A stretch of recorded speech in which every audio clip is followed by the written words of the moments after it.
Most welcome in physics in easy way. मित्रों, physics in easy way में आपका बहुत बहुत स्वागत है। आप हमारे वीडियो क्लिप को नियमित रूप से देख रहे हैं, ऐसा हम उम्मीद करते हैं आपसे। मित्रों, विगत 2 दिनों से हम वीडियो क्लिप को नहीं अपलोड कर पा रहे हैं, जिसकी वजह से हम आपके लिए क्षमा प्रार्थी हैं। पिछले वीडियो क्लिप में हमने न्यूटन के गुरुत्वाकर्षण नियम को देखा था। आज हम गुरुत्वीय त्वरण को देखेंगे। तो आइए देखते हैं गुरुत्वीय त्वरण।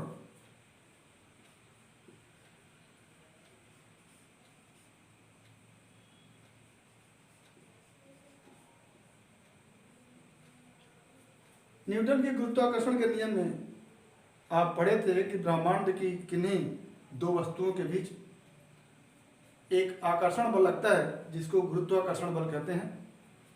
और न्यूटन के गुरुत्वाकर्षण के नियम में आप पढ़े थे कि यदि पिंडों का द्रव्यमान m1 एंड m2 हो और उनके बीच की दूरी r हो, तो उन पर लगने वाला बल F G equal to G m1 m2 by r square होता है। ये आपने न्यूटन के गुरुत्वाकर्षण के नियम में पढ़ा था। आज हम गुरुत्वीय त्वरण को देखने के लिए इन दोनों पिंडों में से एक पिंड पृथ्वी को लेते हैं। एक पिंड पृथ्वी है, जिसका द्रव्यमान हम कैपिटल M मान लेते हैं, और दूसरा पिंड कोई आम पिंड है जो पृथ्वी सतह पृथ्वी से करीब है या पृथ्वी से कुछ दूरी पर है। दूसरे पिंड का द्रव्यमान हम M मान लेते हैं। और चूंकि दो पिंडों के बीच की दूरी पिंड के मध्य बिंदु से मापी जाती है, तो पृथ्वी से इस स्मॉल यानी द्रव्यमान के वस्तु की दूरी को पृथ्वी के केंद्र से मापेंगे। तो अगर हम इस पृथ्वी को इस तरह से बना लेते हैं गोलाकार, और इसके द्रव्यमान को m लिखते हैं, और यहाँ पर पृथ्वी का केंद्र है। अगर इस पृथ्वी के केंद्र से इस m द्रव्यमान की वस्तु की दूरी को अगर देखना चाहें, तो हम ये पृथ्वी की त्रिज्या r और प्लस पृथ्वी सतह से इस वस्तु की दूरी h, यानी ये हमारा h हो गया और ये हमारा r हो गया। तो पृथ्वी के केंद्र से इस वस्तु की दूरी जो होगी वो re प्लस h हो। ये हमारे पास पृथ्वी से वस्तु की दूरी नोट हो के आई, और पृथ्वी का द्रव्यमान कैपिटल M तथा वस्तु का द्रव्यमान स्मॉल m है। तो पृथ्वी और वस्तु के बीच जो गुरुत्वाकर्षण बल Fg लगेगा, उसको हम लिखेंगे G अपनी जगह होगा। m1 पहले वस्तु का, जिसको हम पृथ्वी ले लिए हैं, m इंटू m2 जो वस्तु है उसको हम स्मॉल m लिखेंगे, और दोनों के बीच की दूरी को re प्लस h लिख करके इसका स्क्वायर कर देंगे। ये हमारा पृथ्वी और वस्तु के बीच लगने वाला गुरुत्वाकर्षण बल। अब यहाँ पर हम इस h को पृथ्वी की त्रिज्या के सापेक्ष अत्यंत छोटा मानते हैं, या कह लें कि पृथ्वी के सतह से इस पिंड की दूरी अत्यंत कम हो। किसके सापेक्ष? पृथ्वी की त्रिज्या के सापेक्ष, या इसको ऐसे लिख दें कि h is very very less than re, then in this formula h is negligible. इस फार्मूले में h को हम नगण्य कर लेते हैं। तो यहाँ पर हमारा Fg इक्वल टू आ जाता है G m by re square. ये हमारा फार्मूला आता है। पृथ्वी इस पिंड को अपनी तरफ इसी बल से खींचती है, और पिंड भी पृथ्वी को इसी बल से अपनी तरफ खींचती है। यानी पिंड और पृथ्वी दोनों एक दूसरे को इसी Fg बल से खींचते हैं, लेकिन चूंकि पृथ्वी का द्रव्यमान बहुत अधिक है इस वस्तु के सापेक्ष, तो इस Fg बल की वजह से पृथ्वी तो अपनी जगह बनी रहती है। क्यों? क्योंकि इसका द्रव्यमान बहुत अधिक होने के कारण जो बल इस छोटे से द्रव्यमान द्वारा इस पृथ्वी पर लगाई जा रही है, उस बल के कारण जो त्वरण उत्पन्न होगा वो अत्यंत कम होगा। या कह लें कि यदि हम मान लें ये पिंड पृथ्वी पर ये बल आरोपित कर रहा है और इस बल के कारण पृथ्वी में स्वाभाविक सी बात है त्वरण उत्पन्न होगा। न्यूटन का गति विषयक द्वितीय नियम आपने मैथ में पढ़ा होगा। तो इस बल के कारण इस पृथ्वी में त्वरण उत्पन्न होगा और वो त्वरण जो होगा वो होगा Fg बाई कैपिटल M के, और ये होगा Gm बाई RE स्क्वायर बटा कैपिटल M। तो यहाँ से हो जाता है Gm बाई RE स्क्वायर। और ये जो त्वरण होता है, ये त्वरण इतना कम होता है कि पृथ्वी अपनी जगह पर बनी रहती है, इसमें वेग उत्पन्न ही नहीं होता है। और जब इसमें वेग उत्पन्न नहीं होता है तो पृथ्वी अस्थायी मान ली जाती है। और इस पिंड पर पृथ्वी के द्वारा जो बल लगाया जाता है, उस बल के कारण इस पिंड में जो त्वरण उत्पन्न होता है उसको आप देख लेते हैं। तो पृथ्वी के द्वारा भी यही Fg बल आरोपित होगा उस पिंड पर। तो इस बल के कारण उस वस्तु में, यम द्रव्यमान की वस्तु में जो त्वरण उत्पन्न होगा उसको हम अगर A से लिखें तो वो लिखेंगे Fg बाई स्मॉल m। क्यों? क्योंकि इस वस्तु में त्वरण की गणना कर रहे हैं तो इस वस्तु के द्रव्यमान से हम क्या करेंगे, भाग दे देंगे। अब यहाँ से त्वरण जो उत्पन्न होता है वो होगा Agm RE square by m, और ये बन के आता है A equal to Gm by RE square. ये यानी पृथ्वी, यदि पृथ्वी और इस पिंड के बीच गुरुत्वाकर्षण बल लगता है, उस गुरुत्वाकर्षण बल से पृथ्वी इस वस्तु को खींचती है और ये वस्तु पृथ्वी को खींचता है। लेकिन गुरुत्वाकर्षण बल के कारण इस पृथ्वी में जो उत्पन्न त्वरण होता है वो नगण्य होता है, यानी पृथ्वी अस्थायी होती है। लेकिन इस वस्तु में जो इस बल के कारण त्वरण उत्पन्न होता है वो त्वरण A equal to Gm by RE square होता है, और ये इसका मान होता है। और इस त्वरण को हम कहते हैं गुरुत्वीय त्वरण, ग्रेविटेशनल एक्सीलरेशन।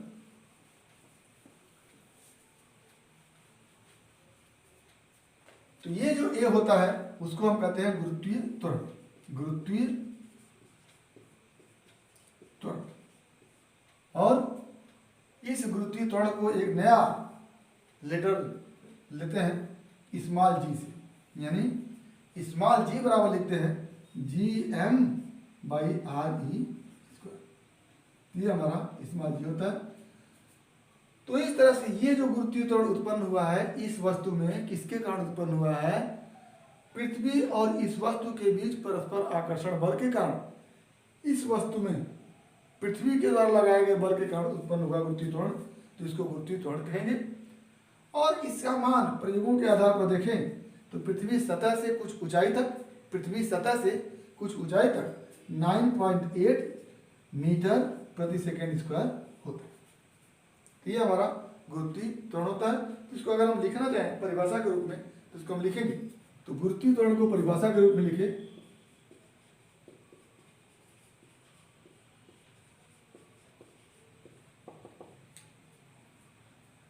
न्यूटन के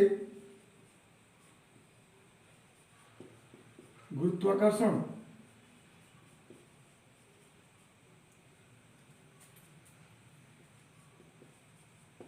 के नियमानुसार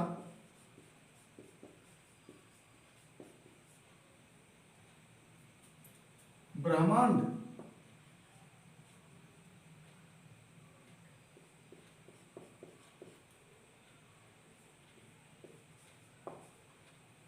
के दो पिंड परस्पर एक दूसरे पर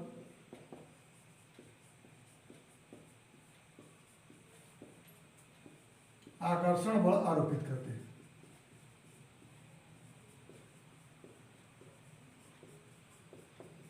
आरोपित करते हैं। इसे गुरुत्वाकर्षण बल कहते हैं। यदि इन दो पिंडों में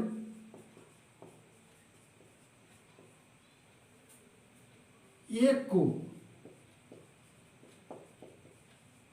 पृथ्वी, जिसका द्रव्यमान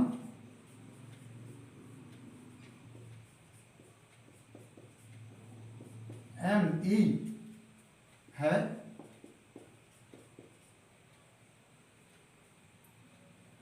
मान लिया जाए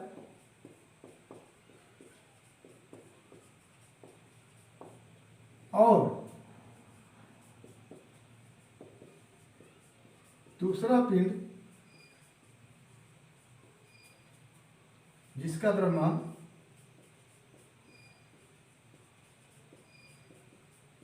स्मॉल हो तो स्मॉल एम हो तो पृथ्वी और पिंड के बीच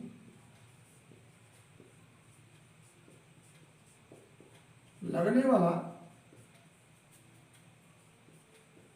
गुरुत्वाकर्षण बल Fg इक्वल टू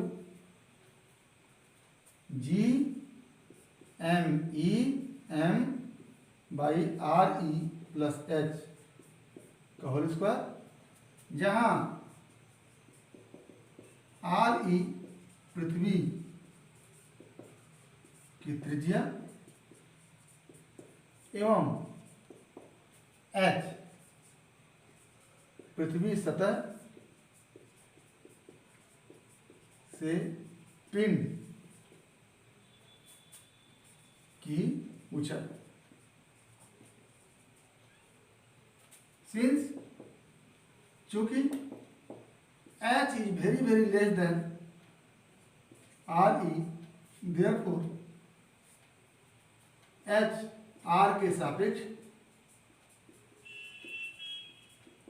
नगण्य होगा। अतः एफ जी इक्वल हो जाएगा G M E M by R E का स्क्वायर। ये पृथ्वी द्वारा आरोपित किसी पिंड पर गुरुत्वाकर्षण बल है। ये हमारा पृथ्वी है,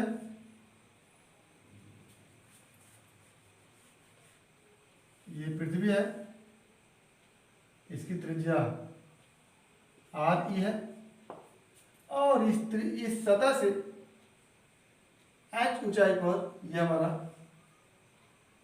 पिंड है जिसका द्रव्यमान m है और पृथ्वी का द्रव्यमान m ही है। तो ये पूरी दूरी जो होगी पृथ्वी से वस्तु की दूरी r e प्लस h माना जाता है। ये हो गया r e प्लस h। अब ये एफ जी जो है पृथ्वी द्वारा इस पिंड पर लगाया गया गुरुत्वाकर्षण बल है, या कह सकते हैं कि इस पिंड द्वारा पृथ्वी पर लगाया गुरुत्वाकर्षण बल। दोनों पिंड, पृथ्वी और ये पिंड, एक दूसरे को इसी बल से आकर्षित करते हैं। तो आगे हम लिखेंगे इसी बल एफ जी से पृथ्वी एवं पिंड दोनों एक दूसरे को आकर्षित करेंगे।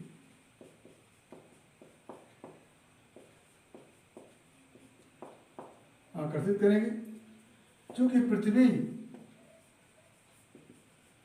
का द्रव्यमान बहुत अधिक है,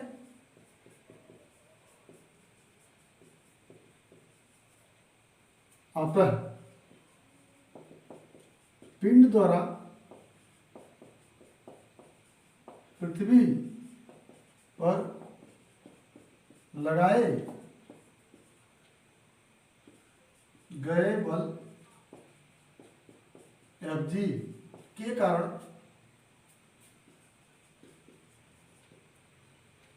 पृथ्वी में उत्पन्न त्वरण Fg/m अत्यंत सूक्ष्म होगा। जैसा कि हम बता चुके हैं, अत्यंत सूक्ष्म होगा और पृथ्वी स्थिर हो।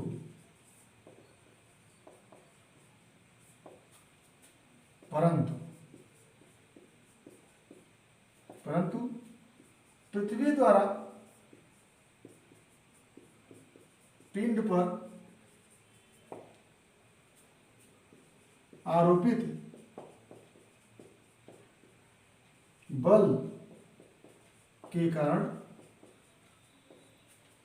पिंड में उत्पन्न त्वरण के कारण पिंड गतिशील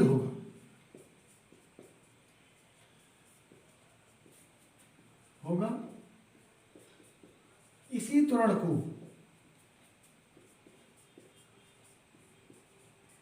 गुरुत्वीय त्वरण कहते हैं।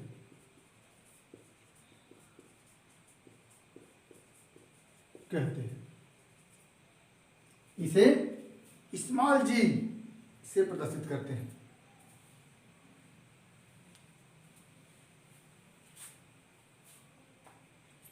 इसे स्मॉल जी से प्रदर्शित करते हैं। तो अंत में गुरुत्वीय त्वरण का जो परिभाषा बन के आएगा कि पृथ्वी किसी वस्तु को जिस गुरुत्वाकर्षण बल से अपनी ओर आकर्षित करती है, उस गुरुत्वाकर्षण बल के कारण उस पिंड में जो त्वरण उत्पन्न होता है उसी को क्या कहते हैं? गुरुत्वीय त्वरण कहते हैं। तो क्या लिखेंगे कि पृथ्वी किसी पिंड को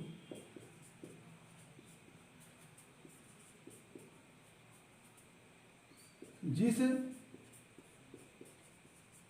गुरुत्वाकर्षण बल से अपनी ओर आकर्षित करती है,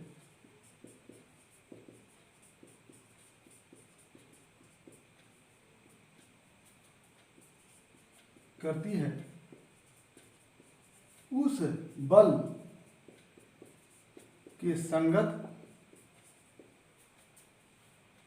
पिंड में उत्पन्न त्वरण को गुरुत्वीय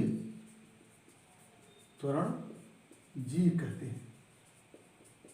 गुरुत्वीय त्वरण जी कहते हैं। तो इस जी को अगर हमको निकालना हो तो लिखेंगे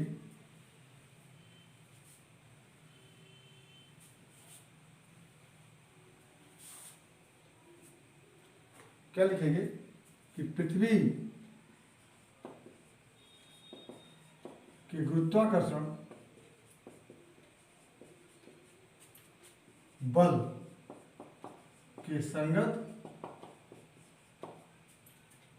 पिंड में उत्पन्न त्वरण, और ये कौन सा त्वरण होता है? इंप्लाइज दैट गुरुत्वीय त्वरण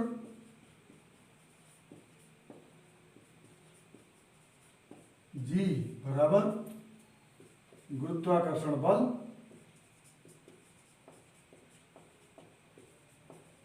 बटे पिंड का द्रव्यमान।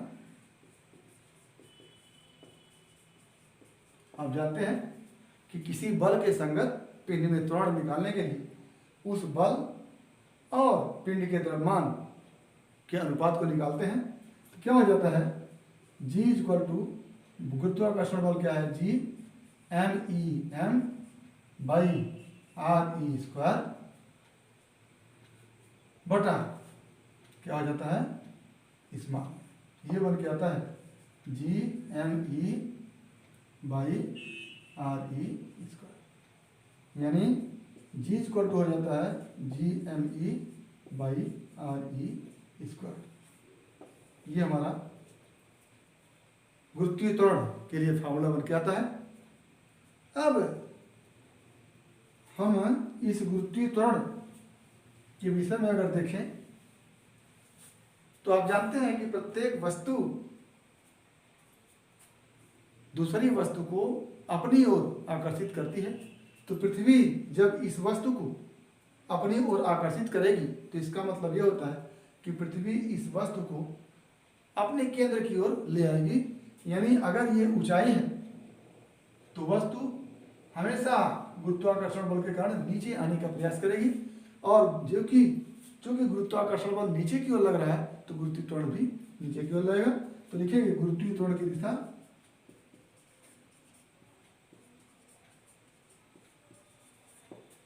दिशा सदा पृथ्वी की ओर, और इसी को आप लिख देंगे नीचे की ओर होती है, नीचे की ओर होती है। और इसका मान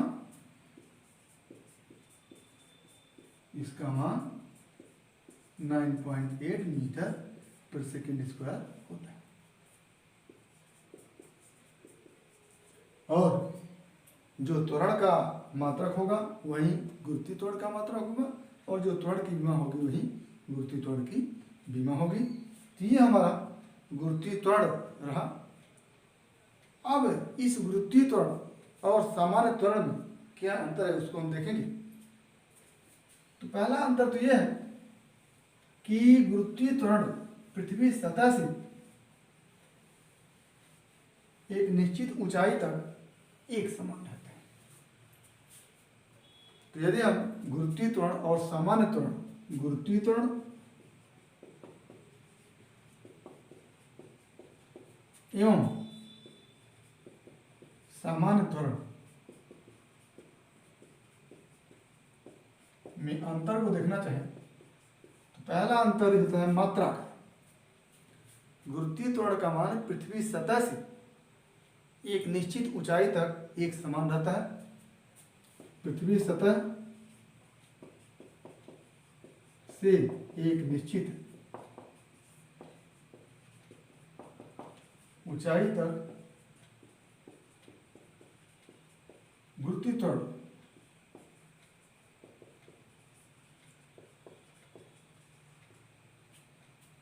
का मान एक समान होता है। दूसरा, गुरुत्वीय त्वरण की दिशा, अभी मैंने बताया, गुरुत्वीय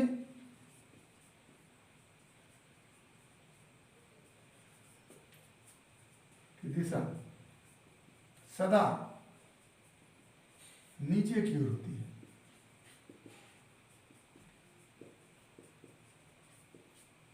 एक समान होता है, जबकि अंतर लिख रहे हैं आप, तो जबकि सामान्य त्वरण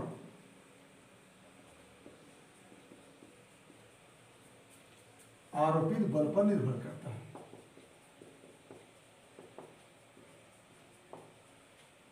आरोपित बल पर निर्भर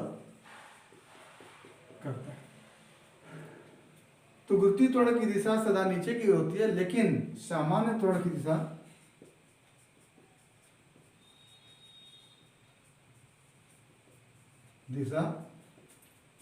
पिंड पर आरोपित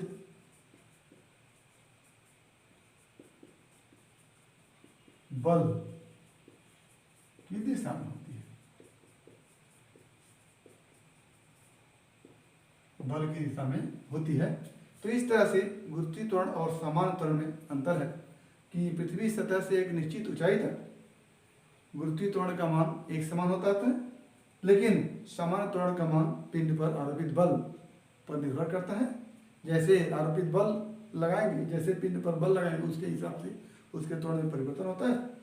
और गुरुत्वीय त्वरण की दिशा सदा नीचे की ओर होती है, जबकि सामान्य त्वरण आरोपित बल की दिशा पर निर्भर करता है या सामान्य त्वरण की दिशा आरोपित बल की दिशा में होती है। तो ये हमारा गुरुत्वीय त्वरण एवं सामान्य त्वरण में अंतर हो गया।